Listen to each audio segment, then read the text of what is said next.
तुम्ही जर फळ झाडं लावलेले आहेत, मग त्यात आंबा, मोसंबी, संत्री, लिंबू, सीताफळ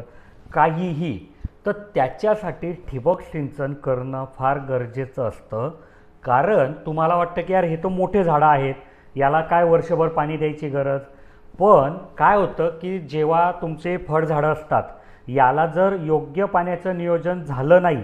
तर तो परिणाम तुम्हाला तुमचे जे फळं असतात ना त्याच्या गळतीवर पाहायला भेटतो. समजा तुम्ही फळझाडं लावलेले आहेत आणि तिथे ठिबक केलेली नाही आणि आता पाणी द्यायचं आहे, तुम्ही पट पाण्याने पाणी देताय, तर सुरुवातीच्या झाडांना जिथे जास्ती पाणी भेटतं ना, कारण शेवटीच पाणी जायला पाहिजे म्हणून सुरुवातीला पाणी जास्ती द्यावं लागतं, तर सुरुवातीच्या झाडांना पाणी जास्ती होईल आणि शेवटच्या झाडांना पाणी योग्य प्रमाणात होईल किंवा कमी होईल. तर सुरुवातीच्या झाडांना जिथे पाणी जास्ती झालं आहे तिथे पाणी जास्ती झाल्यामुळे त्या झाडाचं जे लक्ष होतं ते त्यांच्या फळं धारणेकडे राहण्यापेक्षा स्वतःला पोचण्याकडे राहील आणि परत तुमची फळगळ किंवा फळं कमी येणे असा विषय होईल. आणि समजा उलटं की आता तुम्हाला उन्हाळ्यामध्ये त्याचं पाणी तोडायचं होतं आणि मग त्यावेळेस पाणी तोडायचं होतं, पण अचानक जर तुम्ही पटपाण्याने पाणी देतायत आणि अचानक पाणी तोडू शकत नाही, हळूहळू पाणी तोडावं लागतं, तर तिच्यात पण तोच परिणाम होणार आहे की बाबा तुम्ही पहिल्या झाडाला पाणी द्याल ते जास्ती होईल, शेवटच्या झाडाला कमी होईल.